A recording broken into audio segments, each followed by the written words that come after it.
이제 코로나19 때문에 참 교회가 문을 닫고 현장에서 예배를 드리지 못했다가 이제 3주째 조금씩 회복되어져 가는 모습을 보면서 하나님께 감사드립니다. 그런데 또 지난주에 이태원을 중심으로 해서 일이 또 벌어졌으니 여기서 더 확산되지 말고 이것으로 끝났으면 하는 마음이 정말 간절합니다. 우리 함께 마음을 모아 기도하고 더욱더 우리 공동체의 한 개인의 삶이 공동체 속에서 얼마나 중요한가 하는 것들을 이렇게 교훈 삼습니다. 나 혼자만 잘 된다고 절대 그렇게 되는 것이 아닌 것을 다시 한번 깨달으며 하나님 앞에 이 코로나19를 위해서 기도할 수밖에 없습니다. 자, 오늘의 말씀을 우리가 생각해 봅니다.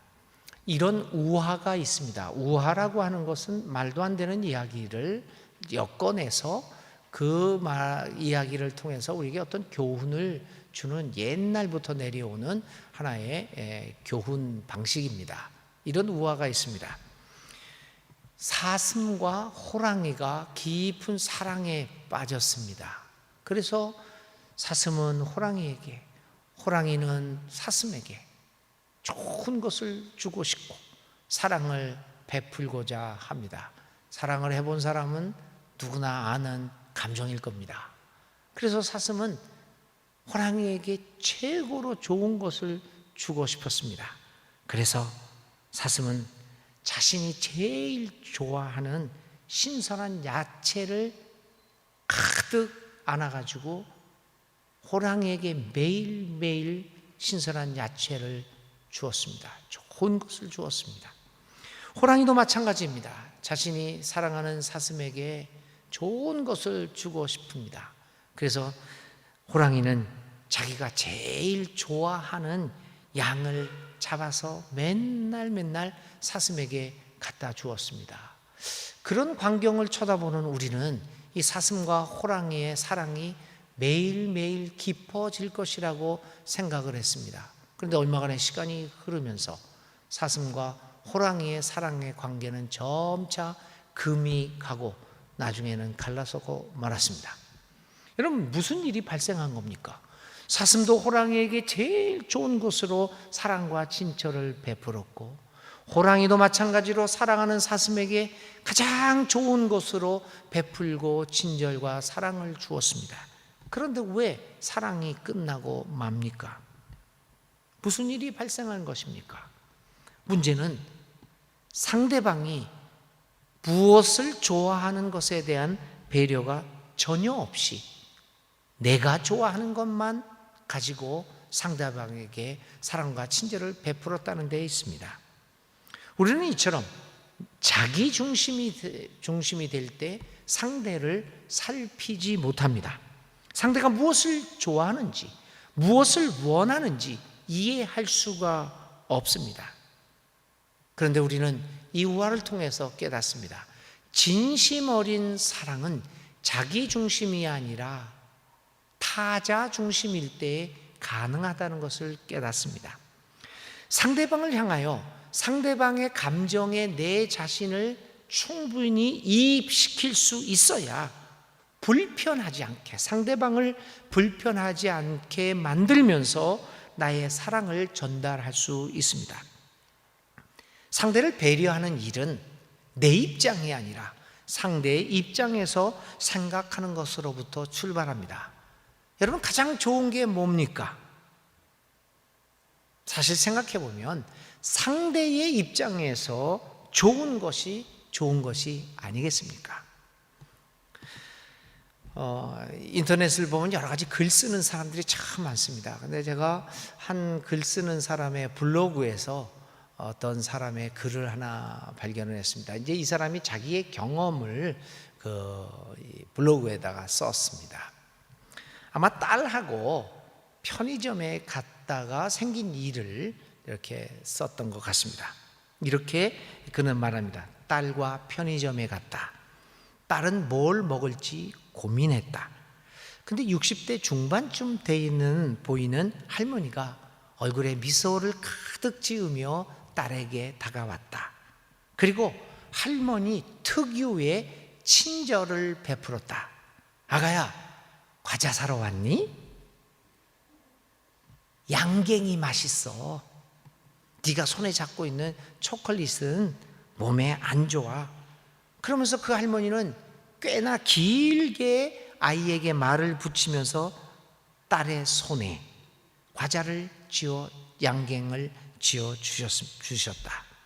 딸은 매우 부담스러웠는지 그것을 내려놓고 내 뒤로 숨어버렸다. 그리고 내 손을 끌어당기며 말한다. 아빠, 우리 나가자. 딴 데 가자. 나만 부담스러움을 느낀 게 아니구나 라는 것을 깨달았다. 분명 저 할머니는 친절은 베풀었지만 받는 사람은 불편함을 느꼈다. 저 할머니만의 경우만이 아니다. 우리 부모님도 마찬가지지만 연배가 있으신 분들은 적극적으로 친절을 베풀려는 마음이 있다.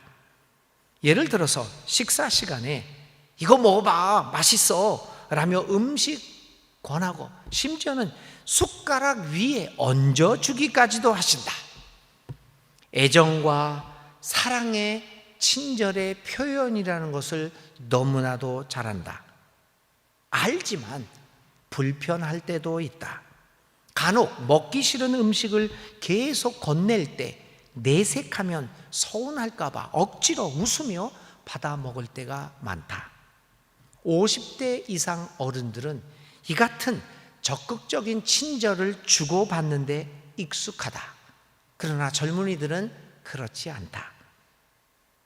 그래서 나는 가끔 부모님이 모르는 젊은 사람에게 친절을 베풀려고 할 때 말리곤 한다. 어머님, 젊은 사람들은 싫어해요. 도움 안 주셔도 돼요. 아니, 나는 그냥 알려주려고 그랬지. 도움을 청한 게 아니잖아요. 에이, 그래도 나는 딱 봐도 도움이 필요해 보이는데. 어머니는 답변하신다. 여러분, 이 블로그에 나온 글인데요, 이런 위의 경우처럼 좋은 일을 하려고 했고 또 좋은 도움을 주려고 했는데 이상한 결과를 낳게 되는 경우가 참 많습니다. 왜 그럴까요? 이게 세대 간의 문화 차이라고도 말할 수도 있지만, 그러나 그거 말고 여기에는 분명히 다른 이유가 하나 있습니다. 그것은 도움이나 좋은 일이, 친절이 상대편이 아니라 나의 편에서 출발했다는 겁니다. 다른 말로 하면 상대방이 뭘 좋아하고 뭘 원하는 것에 대한 세심한 배려가 부족했다는 겁니다. 세심. 이 단어는 촘촘하다, 미미하다, 작다라고 하는 뜻의 한자 세와 마음이란 의미의 한자어 심이 합해져서 만든 말입니다. 그러니까 이 세심은 작고 미미한 일까지 촘촘하게 마음을 쓰는 것을 의미합니다. 상대방에 대하여 작은 일이지만, 미미한 일이지만 촘촘하게 마음을 쓰는 배려, 이것을 세심이라고 합니다. 요즘 코로나19를 비롯한 여러 가지 재앙들이 우리 주변에서 많이 발생하고 피해자들이 많이 나타납니다. 얼마 전에 이천 물류 창고 화재에서도 많은 피해자들이 났습니다. 여러 곳에서 산불이 납니다. 여러 가지 재앙 때문에 정말 말 못한 고난을 겪는 피해자들이 많이 발생합니다. 그래서 정부 요인들이나 정치인들이나 여러 많은 사람들이 어려운 사람들을 돕고 위로하기 위해서 현장으로 달려갑니다. 참으로 아름다운 모습이 아닐 수 없습니다. 그런데 여러분, 이러한 상황에서 가장 중요한 것은 상대방, 피해를 입은 사람들에 대한 세심한 배려입니다. 내 편에서의 위로가 아니라 상대편에 서서 바라보는 배려가 있는 위로가 필요하다는 것입니다. 그런 것들이 없기 때문에 가끔 정치인들이나 위로하러 갔던 사람들이 오히려 그 위로받아야 할 사람들의 마음을 이렇게 뒤집어 놓고 오는 경우도 많이 있죠. 세심한 배려. 도덕경의 8장에 관한 물에 대한 이야기를 우리가 계속하고 있어요. 도덕경이 전하는 물의 특징 중에 아주 중요한 단어가 이 네 번째 특징이 이런 단어가 있습니다. 심선연. 마음 심자, 착할 선자, 좋아할 선자, 그리고 연못 혹은 깊다라고 하는 뜻의 연입니다. 이 뜻을 풀이하면 물이라고 하는 것은 마음 씀씀이가 깊다 이런 얘기입니다. 연못처럼 그윽하고 깊이가 있다. 노자는 물을 보면서 그런 것을 깨달았던 것이죠. 물에 대해서 이야기하면서 물은 남을 배려할 줄 아는 깊은 마음 씀씀이를 하는 존재임을 말합니다. 그리고 그 마음 씀씀이가 이 심선연처럼 아주 연못처럼 그윽하다는 것입니다. 물은 길고 깊은 물병을 만나면 자기도 길고 깊은 모양을 갖춥니다. 물병 모양대로 자신의 모습을 갖습니다. 네모난 물병에 들어가면 네모의 모양을 갖고 세모난 물병에 들어가면 세모의 모양을 갖습니다. 둥글면 둥근 대로, 길면 긴 대로, 짧으면 짧은 대로 그 모양새를 갖습니다. 왜 그렇습니까? 상대방에 대한 마음 씀씀이가 배려하는 마음이기 때문입니다. 만일 물이 세모병과 만나서 네모 모양을 고집하기만 하면 잘못하면 물병은 깨지고 물은 바닥으로 쏟아져 내버려지는 결과를 낳을지도 모릅니다. 물이 자신의 모양을 고집하지 않고 상대방의 형편을 고려하는 마음을 씀으로써 병도 무사하고 물도 병과 함께 무사히 삶을 살아가게 되는 것입니다. 물은 마음 씀씀이가 깊지만 무엇보다도 자신보다 낮은 존재의 형편을 고려하고 배려하는 마음을 갖고 있습니다. 그래서 도덕경은 물의 특징을 심선연이라고 표현하고 있는 것입니다. 만약 우리도 이런 마음, 심선연, 연못처럼 극하고 깊은 마음씨를 상대방을 향하여 갖고 있다고 한다면, 그렇게 살 수 있다면 우리 사이에 존재하는 많은 갈등들이 상당 부분 해소되고 우리 모두 평화로운 삶을 살아가게 되지 않겠습니까? 우리는 계속해서 예수 살기를 생각합니다. 이 물의 특징인 심선연과 연관해서 예수 살기는 구체적인 우리의 삶 속에서 어떤 모습으로 나타나야 하겠습니까? 오늘 본문에서 나타난 예수님의 모습과 심선연의 모습을 연관지어 보면서 예수 살기는 어떤 의미를 어떤 실천적인 행위를 우리에게 요구하고 있는가를 살펴보려고 합니다. 오늘의 본문은 어느 날 부활하신 예수님께서 제자들에게 자신의 모습을 보여주신 기록입니다. 이 부활하신 후에 14절에 의하면 예수님이 세 번째로 제자들에게 그 모습을 나타나신 것으로 보여지고 있습니다. 자, 제자들은 예수님의 죽음 이후에 실망을 하고 각자의 삶으로 돌아갔습니다. 예수님의 죽음은 그들의 삶의 모든 실패를 의미했습니다. 그들은 한때 예수님과 함께 이스라엘의 회복을 꿈꾸며 모든 생업을 버리고 가족을 버리고 자신이 좋아했던 것을 버리고 예수를 따라 나갔던 혈기왕성했던 제자들이었습니다. 그러나 예수님의 죽음 이후 그들은 깊은 실망감 속에서 그 자리를 툭툭 털고 일어나 자신들의 옛 직업으로 돌아가서 생계를 이어가고 있었습니다.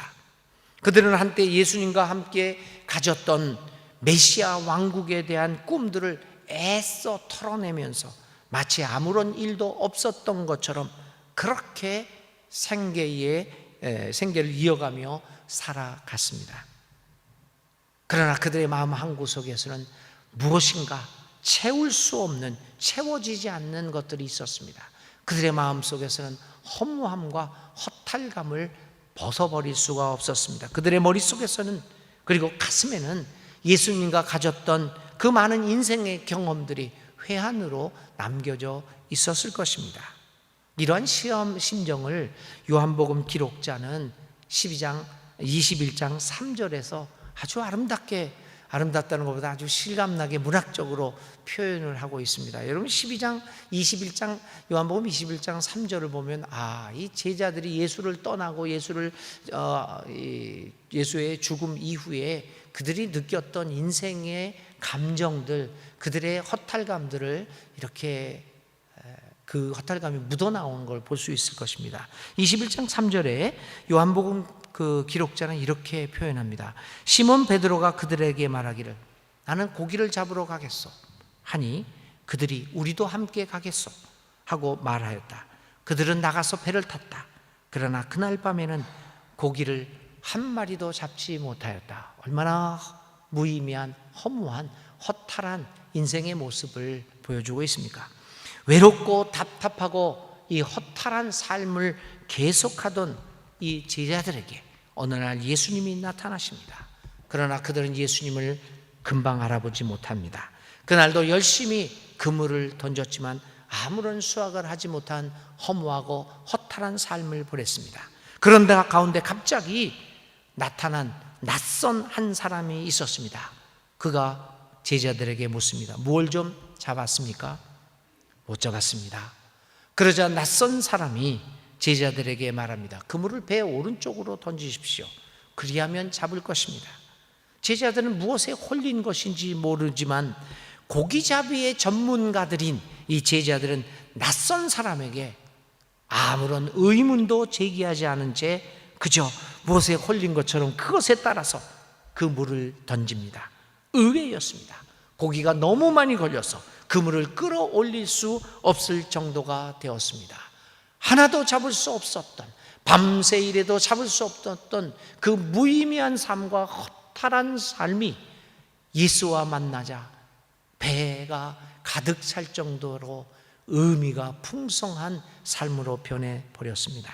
그때서야 그들은 그 낯선 사람이 예수님이라는 것을 알아보게 됩니다. 그러자 시몬 베드로는 벗었던 몸에다가 겉옷을 두르고 바다로 뛰어내려 예수님께로 가까이 다가갑니다. 이 모습은 배를 버리고 바다로 뛰어들어 주님께로 가까이 다가가는 베드로의 모습은 초창기에 처음으로 그물을 깁던 베드로를 부르셨던 예수님, 그 예수님과 그 예수님의 부르심을 따라 그물을 던져버리고 예수님을 따라갔던 그 시절의 베드로가 연상됩니다. 그러나 첫 번째 깁던 그물을 던져버리고 예수를 따라갔던 그 시절과는 다르게 오늘 두 번째 예수님한테 달려가는 베드로의 마음속에서는 여러 가지 상념들이 스쳐 지나갔을 것입니다. 무엇보다도 예수님을 3번이나 부인했던 경험이 떠올랐을 것입니다. 그 경험은 베드로에게는 지울 수 없는 트라우마, 상처로 남겨져 있었습니다. 이런 상처를 안고 다시 예수님에게 달려가는 베드로는 주님을 만난다는 반가움도 있었지만 그 마음속에서는 다른 한편으로 부끄러움, 죄책감, 자기의 잘못을 생각하는 마음, 어색함, 당황함도 있었을 것입니다. 요한복음 21장이 전하는, 오늘의 본문에서 전하는 예수님과 베드로의 만남에는 겉으로 드러나지 않는 이 긴장감이 팽배한 것을 우리는 볼 수 있습니다. 당혹감, 당황함, 어색함, 부끄러움의 감정들이 복잡하게 얽혀져 있는 것을 봅니다. 드디어 베드로와 예수님이 조우를 합니다. 다른 제자들도 뒤늦게 예수님 앞으로 나옵니다. 이 장면에서 저와 여러분 궁금해집니다. 저는 무척 궁금해집니다. 자기를 배신하고 떠나갔던 제자들, 부활의 소식도 믿지 않았던 사람들, 예수라는 존재를 지워버리고 고기를 낚으러 가겠소, 생업으로 돌아가서 아무런 일도 없었던 것처럼 그렇게 태연하게 살아가고 있는 옛 제자들을 만나는 그 예수님의 입에서 어떤 말이 나올지 저는 궁금했습니다. 여러분들도 궁금하시죠? 그런데 우리의 예상을 뒤엎고 예수님의 입에서 나온 말은 우리 모두를 당혹스럽게 만듭니다. 그분의 입에서 나온 말은 아침 먹자입니다. 아침 먹자, 밥 먹자. 아니, 나는 자신을 배신하고 자신에게 그렇게 잘못을 하고 떠나갔다가 만나는 제자들에게 나는 예수님의 입으로부터 좀 더 진지한 이야기가 나오기를 바랐습니다. 야단을 하시면서 너 그럴 수 있느냐, 질책을 하시던지, 아니면 너희들 그렇게 무식하냐, 그러면서 부활의 의미와 예수님의 사역에 대한 보다 더 상세한 가르침으로 서두를 시작하시던지 해야 하는 것 아니겠습니까? 여러분은 어떻게 생각하십니까? 아침 먹자, 밥 먹자, 진지한 말 대신 아침 먹자, 밥 먹자라고 하는 말은 우리 모두의 맥을 빠지게 만드는 말입니다. 그런데 여러분, 이 한마디, 예수님과 제자들의 만남에서 상상되던 긴장감, 어색함, 죄책감, 부끄러움 등과 같은 이 팽배한 긴장은 일시에 사라집니다. 뿐만 아니라 있을 법한 어색함도 일시에 사라지고 관계가 회복되어집니다. 왜 예수님은 다른 어떤 말보다 가장 평범한 아침 먹자, 밥 먹자로 그 제자들과의 만남을 시작하는 것일까요? 저는 그것을 예수님의 제자들을 향한 세심한 배려, 마음 깊은 마음 씀씀이, 심선연이라고 해석을 합니다. 미안한 마음을 이미 갖고 있는 베드로, 자기가 잘못했던 것을 이미 알고 있는 베드로, 그래서 그것으로 인해서 예수님과의 관계가 어색해진 것을 이미 알고 있는 베드로, 그 제자들에게 무슨 다른 말이 여러분 필요하겠습니까?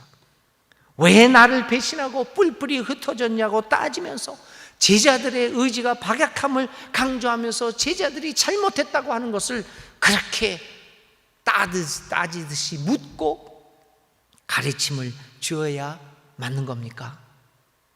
그렇지 않습니다.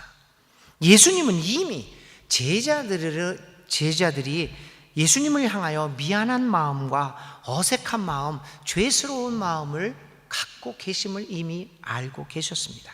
그래서 그 마음을 살피신 예수님은 다시 만나신 제자들에게 아침 먹자라는 말로 모든 긴장과 어색함과 부끄러움을 사라지게 만듭니다. 예수님의 깊은 이 마음 씀씀이를 우리는 성경 구석구석에서 경험합니다. 요한복음 4장에는 남편이 6이나 있었던 사마리아 여인과 예수님의 만남이 기록되어 있습니다. 요한복음 8장에는 현장에서 가늠하다 잡힌 돌로 맞아 죽을 위험에 처한 여인과 만나는 예수님의 모습이 기록되어 있습니다. 이 두 기록에서 사마리아 여인과 가늠하다 발 걸린 여자와의 만남에서 두드러지는 것은 예수님의 상대방에 대한 마음 씀씀입니다. 예수님은 6번이나 결혼한 여자를 만나가지고 거기서 너 왜 그랬느냐, 어떻게 된 거냐 따지듯이 묻지 않습니다. 물론 거기에 대해서는 언급을 하지 않고 예수님은 그냥 대화를 나눕니다.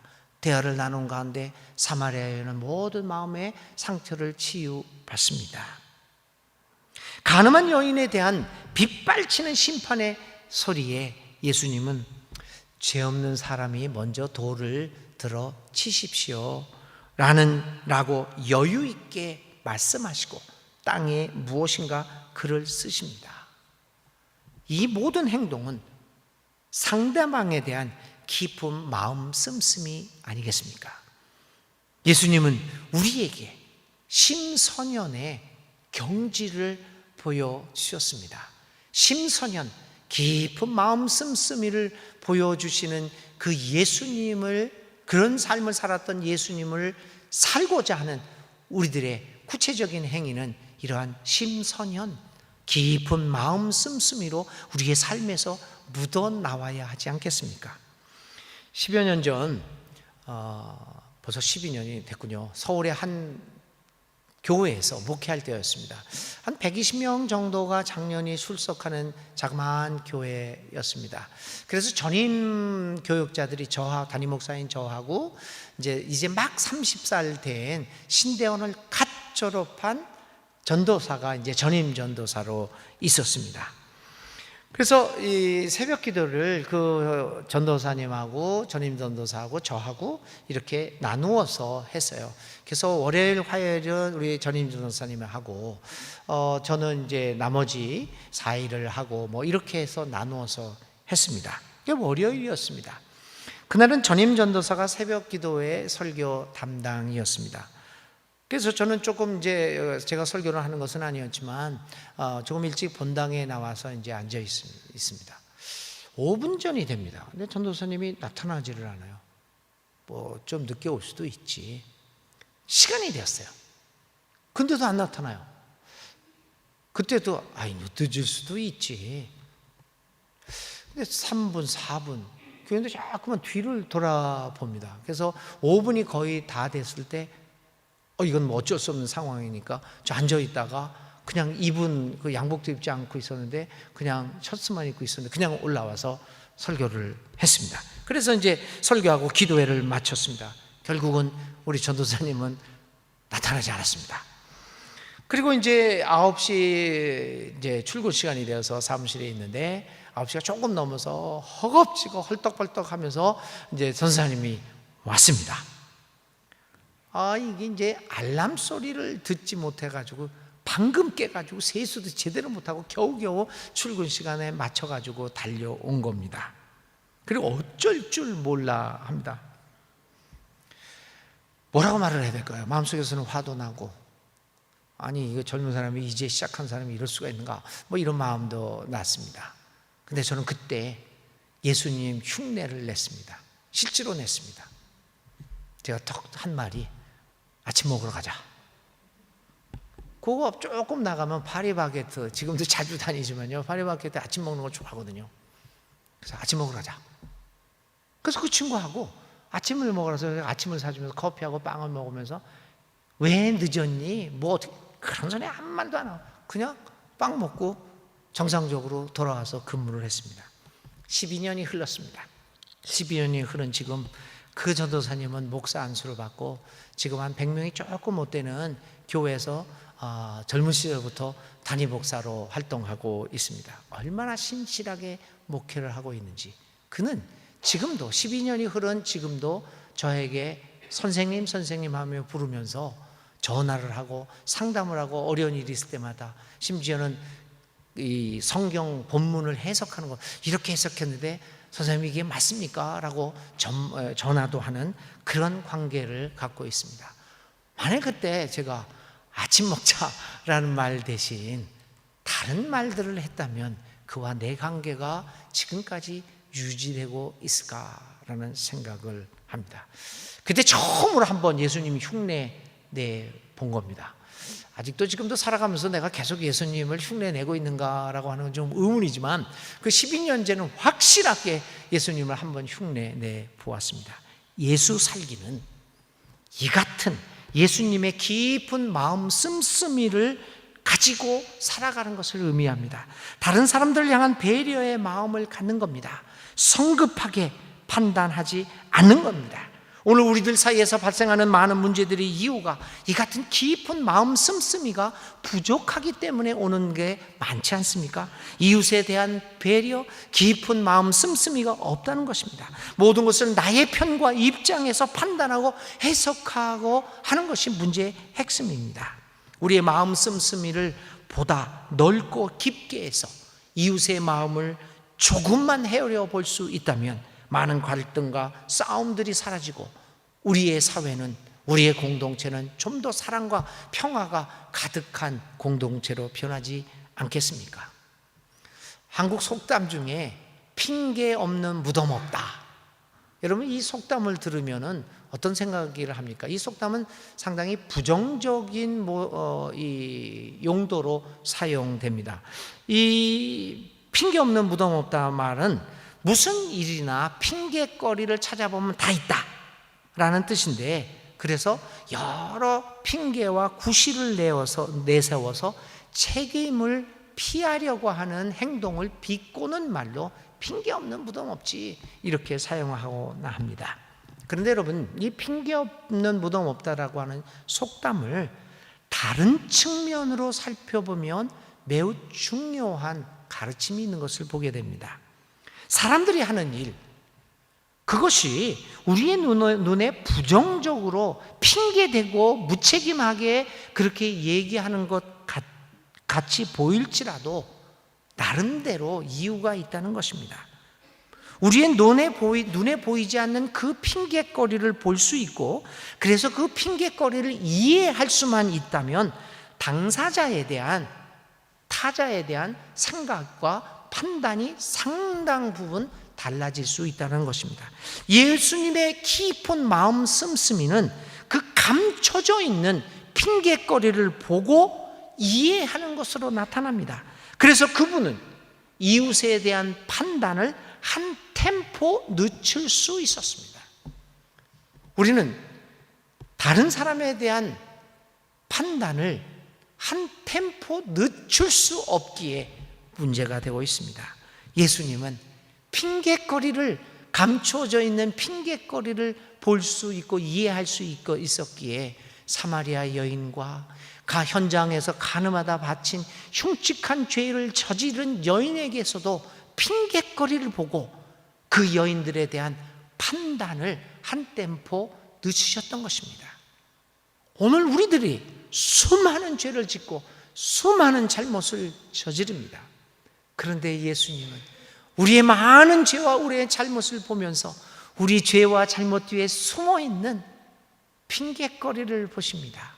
그래서 우리를 향한 심판의 판단에 한 템포 늦추시고 기다리고 계십니다.